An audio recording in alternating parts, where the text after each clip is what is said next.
زه د خپل ناقص علم مطابق تا ته دا واما چې یو مسلمان د بل مسلمان سره جنگ کوي، دا جهاد نه دی، دا جهاد نه دی. زه دا نه واما چې دا زه یو خاص خلک یادوم، که څوک په مسلمان ډس کوي نظام، دا جهاد نه دی.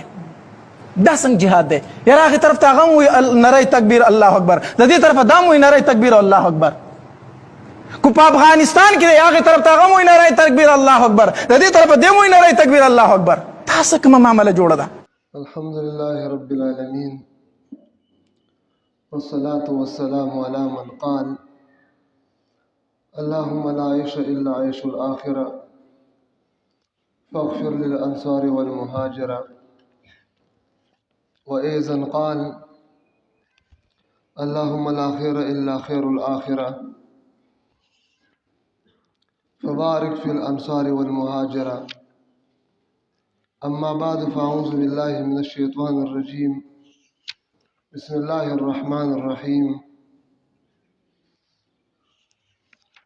قال الله تبارك وتعالى ادخلوا في السلم كافة. وقال تبارك وتعالى في مقام آخر يا أيها الذين آمنوا آمنوا. وقال النبي صلى الله عليه وسلم عليكم بسنتي وسنة الخلفاء الراشدين المهديين عضوا عليها بالنواجذ، أو كما قال النبي صلى الله عليه وسلم. درود شریف اللهم صل وسلم وزد وبارك على رسول الله صلى الله تبارك وتعالى عليه وعلى آله وأصحابه وأزواجه وذرياته وسلم تسليما كثيرا كثيرا. زما محترمو، الله جل جلاله دې ما او تاسو ټولو ته کامل ایمان نصیب کړي. نو د ایمان د ځای لګونکو عقاید او اعمالو نه دی الله پاک موږ او تاسو ټول محفوظ وساتي. یو څو ضرور خبرې مختصر یا غستاسو مخکې عرض کومه.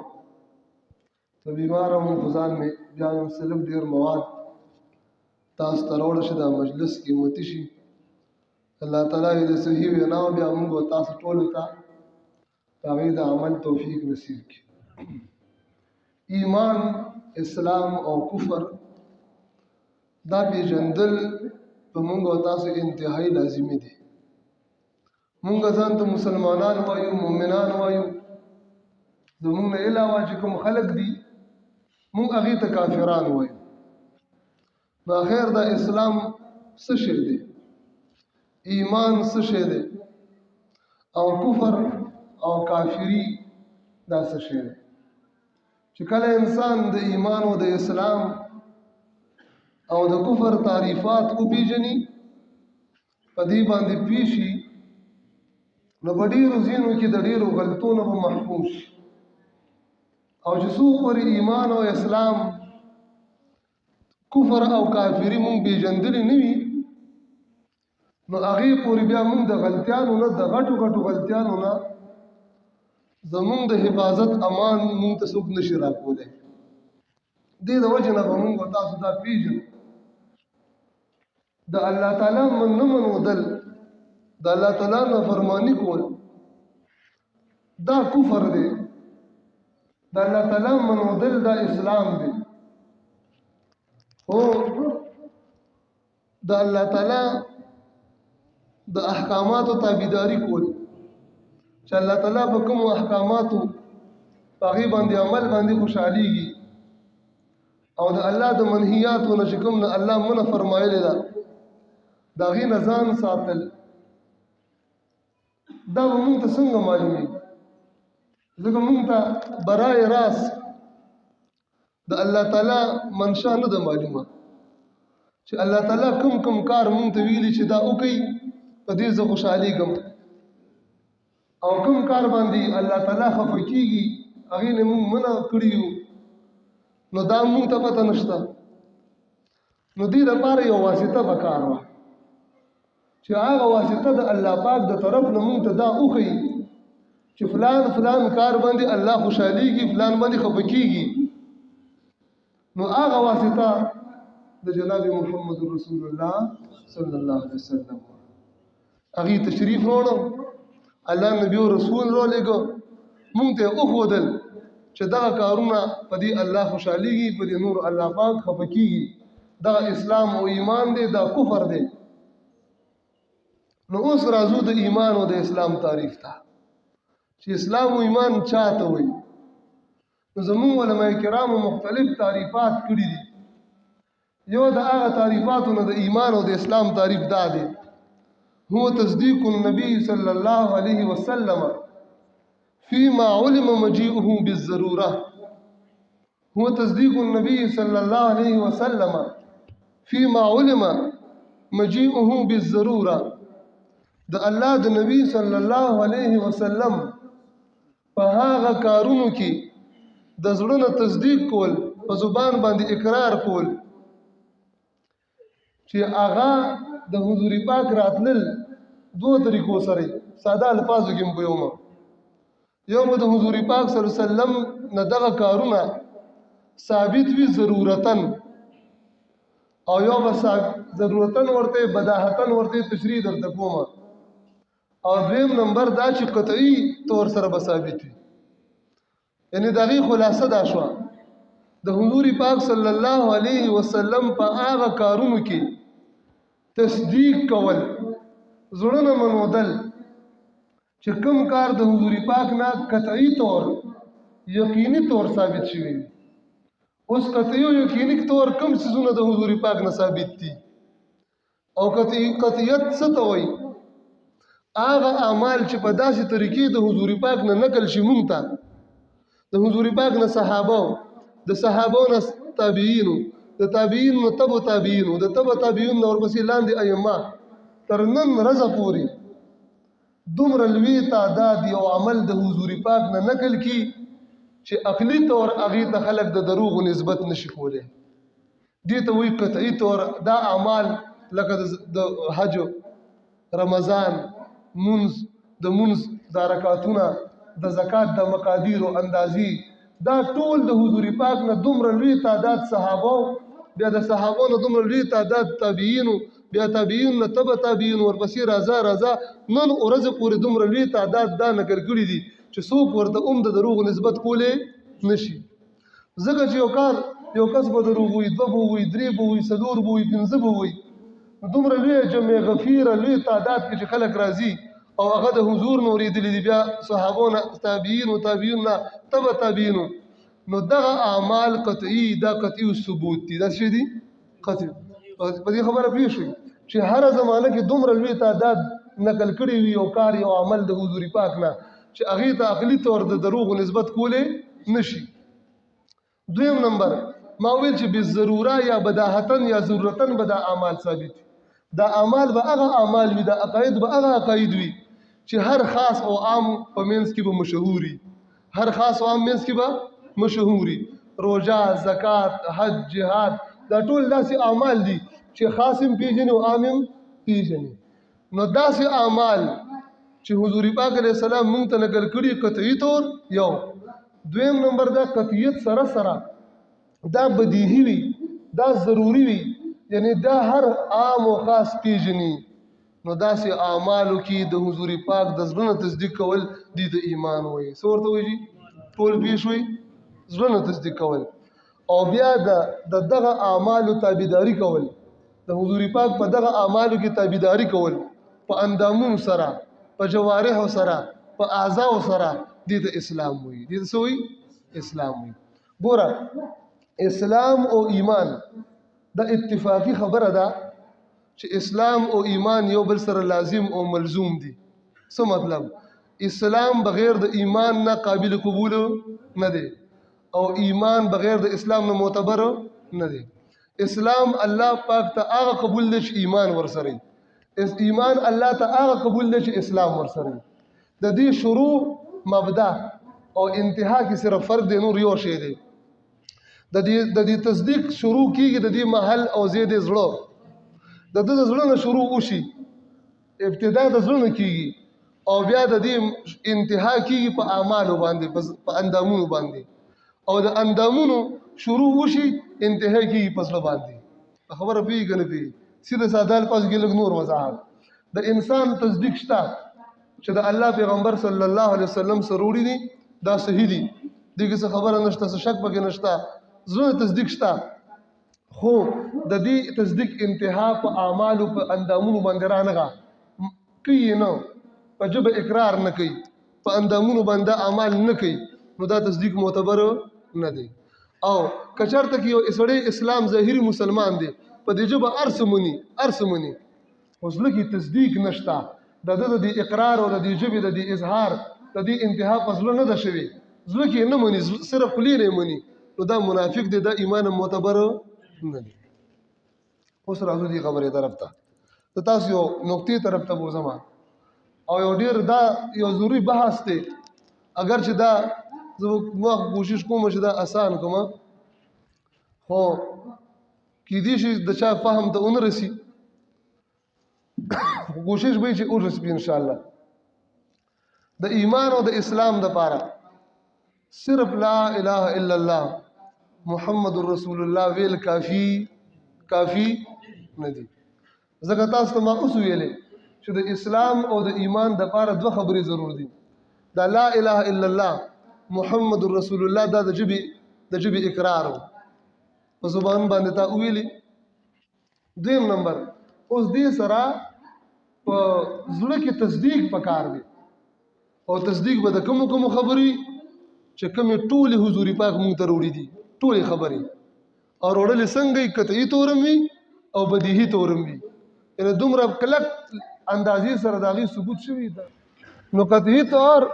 او یقیني طور د حضور پاک صلی الله علیه وسلم نه کوم اعمال چې دا ثابت شوي چې هغه اعمال یقیني طور وي هغې ته څوک د دروغ نسبت نشي کولی دا قطعي طور دي او ضروري او بدیهي دې ته وایي ما درته ویل چې هر خاص او عام پېژني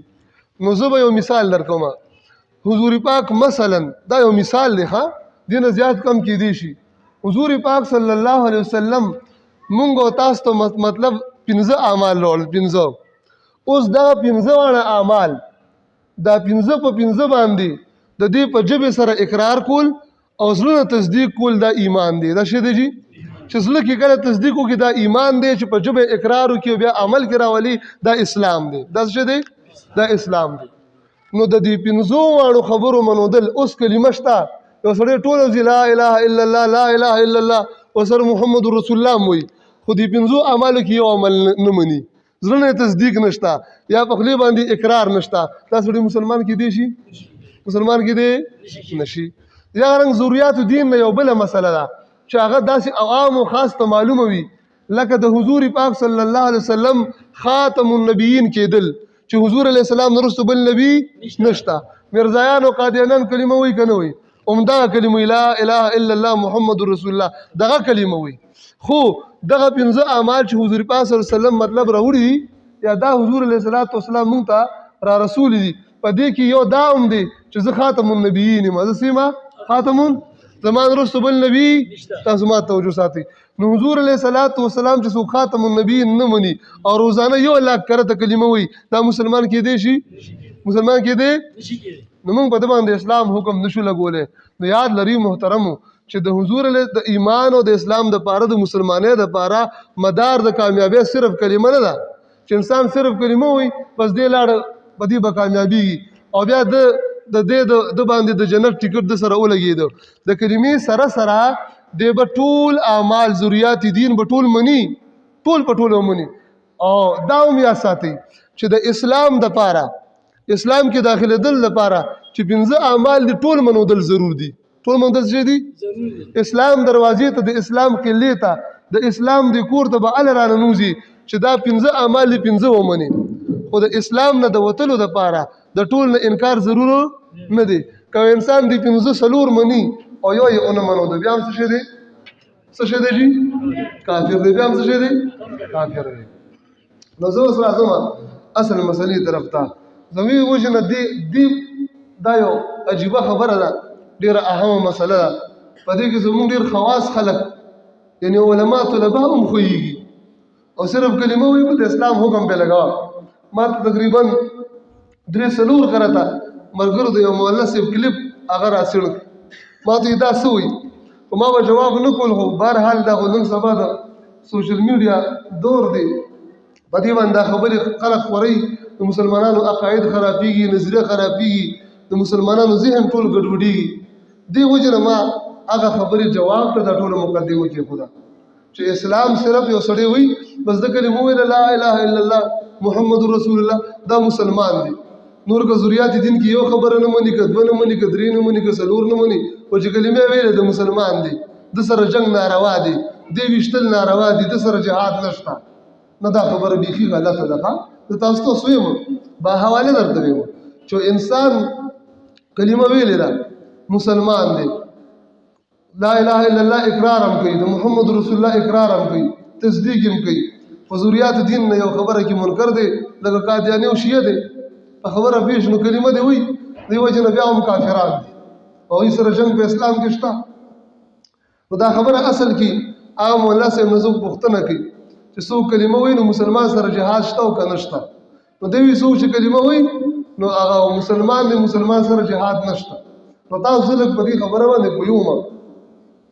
چې د کلمې ویونکي سره جهاد شته او که نشته د سره جهاد او جنګېدل روا دي که ناروا دي په دې خبره تاسو ځان پوهېږئ بار بار ما مخکې څه قدرې دا خبره کړې ده نو صرف کلمه ویل د انسان د جهاد دپاره د جنگ دپاره د منع کېدو ذریعه او سبب نشي ګرځېدی ادې کې واقع به هغې وي او دا روایات هم شته ما خپل کتاب کې هم نقل کړې ده چې رسول الله صلی الله علیه وسلم اسامه بن زید رضی الله عنه نور صحابه لګلي جهاد ته جهاد دوران کې یو کافر پسې دی ور روان شو دغه د قتل په اراده چې کله کافر د نږدې ور ورسېد نو هغه د یری نه کلمه ویله لا اله الا الله چې کلمه ویله دغه صحابي بیا ورغی او سره د کلمې قتل وی وجه بعد موجود کوم صحابه هغه ملامت کو او موږ به حضور پاک ته دا وایو چې د کلمه ویله نو تا بیا ولې وجو دا ورته ګوره دا کلمه د دې لپاره ویل چې خپل ځان زما د مرګ نه بچ کی او دا کوم ګډي بيزي چې له رحمت او سره دا بچ کی دا د ازل نه د ویل زګه مې مړ چې کله حضور پاک ته صحابه کې سوړه نه کړي را غوښته وای تاسو کړی دي وای چې کله د کلمه ویل تا بیا ولې مړ کول وای د ازل نه کلمه نه ویله د خپل یاري د وجنه د ځان او د مال د حفاظت د پاره کلمه ویله نو حضور پاک ورته ویل هلا شققت عن قلبي تا د زړه ولې نسری کول زړه کې بده کتلې وي چې دا کلمه د زړه نه ویلې او کنه د یاري نه ویلې بهرحال حضور پاک صلی الله علیه وسلم دا صحابي ملامت کو او دا حکم په لګول چې تا دا کار وکوي ته ورځ د قیامت د کلمې سره سکی د کلمه ویل تا ولې مړ کول نو دی وجه دا ځینې یاران بیا دلیل نسی او چې څوک کلمه وي دي سره جنگ نشته نو دا څوک چې کلمه وي مسلمان دی او څوک چې کافر کلمه وي مسلمان شي په دې دواړو کې ډېر فرق دی دی واقعیا کې دا کس حربي کافر و څه شو جی جنگي کافر او د کفر نه کلمه ویل ډایرکټ مسلمان شو نو جنگ اوس په کوم کتاب کې جایز دی خبره پیږي مونږ هم دا وایو چې نن سبا څومره میدانونه لګېدلي دي د افغانستان میدان دی او د افغانستان په میدان کې یو امریکني راشي میدان جنگ کې د جنگ په دوران کې وي چې لا اله الا الله محمد رسول الله کلمه وي او تسلیم شي د وجل بالکل حرام څه شي دي حرام په کشمیر کې یو هندو ته مخامخ شو هندو وجني او کلمه وی لا اله الا الله محمد رسول الله دی وجل اوس شي دي حرام دا خبره دې سره تعلق نه ساتي او یو سړی د مخ کې مسلمان دی او د کافر سره په جنگ کې د مسلمان خلاف یو ځای شو د دې سوري څه حکم دی دا جدا قضیه دي دا جدا مسائل دی هغه سره دې تعلق نشته نو هغه مسلمان چې دې کافر عملو کې او مسلمان باندې او بیا د مسلمان د کافر په سب کې ودرېږي د کافر مرګري شي او د مسلمان خلاف جنگي نو د دې اوس کلمه وي د منځونه کوي روزه نیسي زکات ورکوي حج کوي د دې ټول اعمال سره د سره جهاد فرض دی جهاد ورسره شه دی فرض دی او دا ډېر خطرناک عمل دی الله تعالی دې موږ تاسو د دین محفوظ وساتي مثلا د هغه وخت د انګريزانو په دور کې چې کله برتانیي حمله کړې و هندوستان باندې او اوس هم نن سبا ډېر د هندوستان مسلمانان د انډیا په فوج کې دي دي که نشته شته که نه د انډیا په فوج کې دلته د کشمیر کې د مسلمانانو خلاف جنګي نو زمونږ د سید حسین احمد مدني رحم الله داغه د هغه وخت یو فتوا ده د هغه وخت متعلق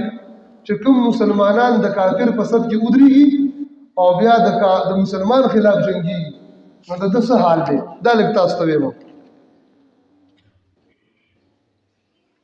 شیخ العرب والعجم مولانا حسین احمد مدنی رحمۃ اللہ علیہ فرمائی وہ قتل مسلم کی تیسری صورت یہ ہے کہ کوئی مسلمان کافروں کے ساتھ ہو کر ان کی فتح و نصرت کے لیے مسلمانوں سے لڑے د مسلمان د قتل کولو دریم صورت دا دی چې مسلمان د کافر سره شي د کافر مدد کوي د کافر د غلبې لپاره مسلمان سره جنگي وہ یا لڑائی میں ان کی اعانت کرے یا په جنگ کې دا مسلمان د کافر مدد کی سو کی جی مدد کی اور جب مسلمانوں اور کافروں میں جنگ ہو رہی ہو تو کافروں کا ساتھ دے چې کله جنگ لګیدلې دی یو طرف ته مسلمان دی بل طرف ته کافر دی دا مسلمان راضی د کافر په صف کې ودرېږي د چا په صف کې ودرېږي د کافر په صف کې یہ صورت اس جرم کے کفر اور عدوان کی انتہائی صورت ہے دا صورت د کفر او د دشمنی انتہائی لوی صورت تے اور ایمان کی موت اور اسلام کے نابود جانے کی ایسی اشد حالت ہے جس سے زیادہ کفر اور کافری کا تصور بھی نہیں کیا جا سکتا اردو باندې پیږي چې کله مسلمان د کافر په صف کې ودرېد او د مسلمان خلاف جنگ کوي د مسلمان خلاف د کافر مدد کوي وې دومره لوی کفر دی چې دینه بل لوی کفر تصور هم نشي کېدلی دنیا کے وہ سارے گناہ تو دنیا ټول گناہونه ساری معصیتیں ټول نافرمانے ساری ناپاکیاں ټول گندگی رہے ہر قسم کی نافرمانیاں ہر قسم نافرمانے جو ایک مسلم اس دنیا میں کر سکتا ہے کہ مسلمانی پہ دی دنیا کی پولشی یا ان کا وقوع دہیان میں آ سکتا ہے یا دغه گناہوں سوچم ذہن تراتلی شي سب اس کے آگے ہیچ ہے سب اس کے آگے ہیچ ہے ټول گناہوں د دې جرم په مقابله کې هیڅ دي هیڅ دا دومره لوی جرم دی جو مسلمان اس کا مرتکب ہو وہ قطعا کافر ہے جو مسلمان اس کا مرتکب ہو وہ قطعا کافر ہے که زه په دې خبره مجرم کېږم نو دا د حسین احمد مدني رحمت الله علیه فتوا ده زه صرف ناقل یم که دغه مرجع سي نه ویلي هم زه مجرم یم که دا قول دغه نه هم زه مجرم یم او که چېرته کې دا قول هم دغه وي دا کتاب هم دغه وي دا لیکل هم دغه وي دا فتوا هم دغه وي زه صرف نقل کوونکی یم بیا زه مجرم نه یم زه مجرم یا دواړه مجرمان یا دواړه به پاک شو نو زه صرف دغه یم دی وایي وہ قطعا کافر ہے اور بدترین قسم کا کافر ہے اور بدترین قسم کا کافر ہے اس نے صرف قتل مسلم کا ارتکاب نہیں کیا بلکہ اسلام کے برخلاف دشمنان حق کی اطاعت اور نصرت کی ہے اور یہ بالاتفاق اور بالاجماع کفر صریح ہے دا میں اتفاق سرا خارا کفر دے خارا جب شریعت ایسی حالت میں غیر مسلموں کے ساتھ کسی طرح کا علاقہ محبت رکھنا بھی جائز نہیں رکھتی تو پھر صریح احانت فی الحرب کے بعد کیوں کر اسلام ایمان و اسلام باقی رہ سکتا ہے دا معارف مدنی افادات حسین احمد مدنی رحم اللہ پاوالی سرا جمع و ترتیب دے کڑے دے مفتی عبدالشکور ترمیزی رحم اللہ نو دا اس گرے سڑے مسلمان دے خود کافر پر سر سب کے ادری دو دا مسلمان خلاف جنگی پدی عمل دے سشے شو وایا سشے شو کافر شو دا ایمان دا زوال او موانع ایمان ایمان منی کوي او ایمان ورسره تباه کیږي پاغي کی په میدان جنگ کې د کافر په صف کې ودرېدل هم ده څوک چې هم په کافر په صف کې لاندې ما سره بیا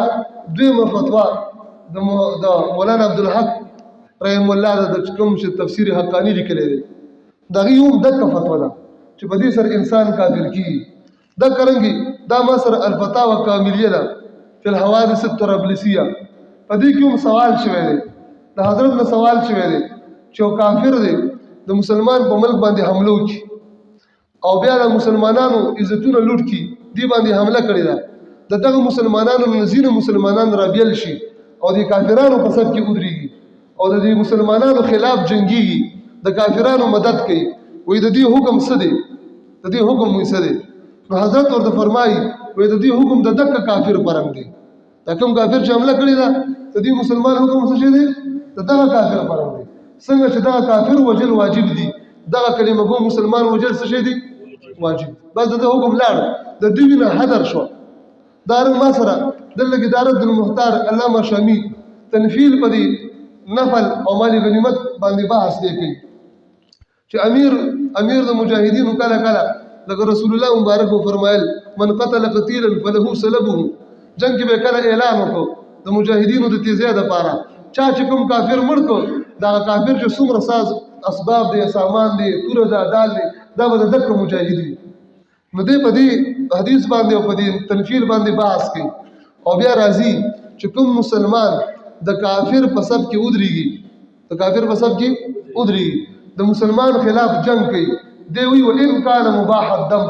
دا کس مباح الدم دی د دې وینا بالکل طیول جایز دي څه دي دا جایز دي حرام نه دي د سره جهاد بالکل روا دي دا سره روا دي څنګه چې دغه کافر سره روا دي لہذا هغه مسلمانان د خپل ایمان باندې سوچ وکړي فکر دی وکړي غور دی وکړي چې کوم خلک کلمه موي منځونه کوي روزې نسی حجونه کوي عمرې کوي زکاتونه ورکوي ذکر هم کوي کلمه لا اله الا الله وایي او د کافر په صف کې د مسلمان خلاف جنگيږي نو دغه سړي ایمان باقي نه پاتې کیږي کم از کم کومه د ایمان د زوال خبره اونکو د وینې چې کوم عصمت کوم حرمت هغه لاړه ختم شي د دوه وینې تیول بیخي جایز دي بیخي بالکل دې ګناه څخه دې کې ثواب دي څنګه چې د امریکایي او د يهودي او د هندو او د نور کفارو وینې تیول چې کوم جنگ تراغلي عموم باندې فرض او لازمي دي دغه چې د دې مسلمانانو دي نو د دې لپاره د خلاصې ذریعہ دا نه ده چې سړی وي ما کلمه ویله ما سره خلک جنگ ولې کوي د خلاصې ذریعہ دا ده چې د فرنٹ لاین نه او د کفارو د لومبني صف نه دی وځي اتحادي لین نه دی وځي د کافرانو سره د مدد پری دي د مسلمان خلاف دي خپل صلاحیتونه نه استعمالي نو دی وجه د بشریت کې د دوی وینه تیول به اله حراميږي او د سره جنگ به اله ناروا کیږي نور محترمو په دغه خبرو باندې تاسو دوکه نشي چې څوک هم دا ایمان درته ویل یره دا مسلمانان دي دا خو کلمه وي الحمدلله علما شته دا جهاد چې کوم دی دا داسې معمولی خبره نه ده څوک پردی او بازاره یا کوڅو کې ګرځېدل کې چرګ هم څوک بغیر د نو شرعي جواز نه مړه کوي که نه یو ګناهګار مسلماني پردی چرګ نه وژني و یاره دا ګناه ده نو دا دومره لوی قتل عام چې کېږي او وینې تویېږي نو علما به دا یعنې غیر شرعي کار سترګې سره دا کوي علما کرام به دې له جواز نه پیدا کړي هغې سره به دلیل نه وي نو الحمدلله دا جهاد مکمل چې چرته روان دی چې کوم ځای کې کافر حمله کړې ده په کوم ځای کې یو افغانستان موږ نه ښایو په کوم ځای کې کافر حمله کړې ده کافر د امت مسلمه په مالونو باندې په ځمکه باندې په مسلمانانو باندې قابضه ده اسلامي حکومتونو ختم کړي دي اسلامي حکومت راوستلو ته نظام شرعي راوستلو ته دین نه پرېږدي نو هغه ځای کې چې کوم څنګه د دغه کافرانو خلاف جهاد فرض عین دی دې سره چې کوم فرنټ لاین اتحادیان دي مسلمانان کلمه ګو منونکي دي چې د کوم ملک هم دي د دې هم د کرنګ دغه کافرانو حکم دی دې په دغه کلمې سره د جهاد نه بچ کېدی نشي په بهر حال ما دغه خلاصه تاسو ته بیان کړه چې سړی کلمه وي خو د ضرورت دین نه انکار کوي نو بیا مسلمان نه دی نو ضرورت دین نه ګوره دا خبره ده په دې ځان پیږي تاسو معمولی خبرې نه دي دا د کفر او د اسلام خبرې دي ضرورت دین نه دا خبره ده د کلمې د تقاضي نه دا خبره ده کلمه به اله کامله پاتې کیږي چې ته د کافر سره د مسلمان خلاف په سب کې اون درېږي که سب کې ور سره څوک هم ودرېدو د ایمان لاړه ختم شو د دې یو ځل نو دوه ځل نو سل نو زر نو لاک کرته دې کلمه وي بیا هم د مسلمانو نه دي څوک ورته توبه نیسي او د کافر سره پرې پودې نه الله باندې موږ تاسو ته صحیح او کامل ایمان نصیب کړي او د کفر او کافره او د غید مدد نه موږ تاسو الله محفوظ کړي الحمد لله رب العالمين حمد الشاكرين والصلاة والسلام على أشرف رسوله وخاتم النبيين وعلى آله وأصحابه وأزواجه وذرياته أجمعين کریم رب ته ټول ناراضي کامل ایمان نصیب کړي ایمان تقاضو باندې عمل توفیق نصیب کړي د موانع د اسلام نه محفوظ اوساتي یا الله ایمان د زوال نه محفوظ وساتي خپل صحیح اعمال نصیب کړي خپل تابعداري نصیب کړي ایمان د خرڅېدو نه محفوظ وساتي ځینو ملګرو دعاګانو درخواستونه کړي څونه چې خلک مسلمانان وفات شوي الله د ټولو مغفرت تامه نصیب وفرمایي کورونو کې خیر نازل کړي بیماران ته سره زموږ کامله شفا نصیب کړي شرعي حاجات زموږ استاد د ټولو پوره وفرمایي د حلال بابرکت روزي زموږ استاد ټول نصیب کړي د حرام نه محفوظ وساتي خپل رضا خپل لقار نصیب کړي حق را ته حق کار کړي په حق باندې عمل توفیق نصیب کړي باطل را ته باطل کار کړي د باطل لار نه وساتي استقامت علی الايمان علی الاسلام علی الدين علی الجهاد او علی الحق تا اخیری سلګي پر نصیب او فرمای کلم تا ترزو الله ترا ناراضي یا الله ترا داسې وخت کې مرګ را موج ترا نه خفه خدا چې ترا ناراضي او مقبول او مبرور او حقيقي تاج د شهادت سره خپل ځان ته وبلا وصلی الله تبارک وتعالى علی النبي الكريم وعلى اله وصحبه اجمعين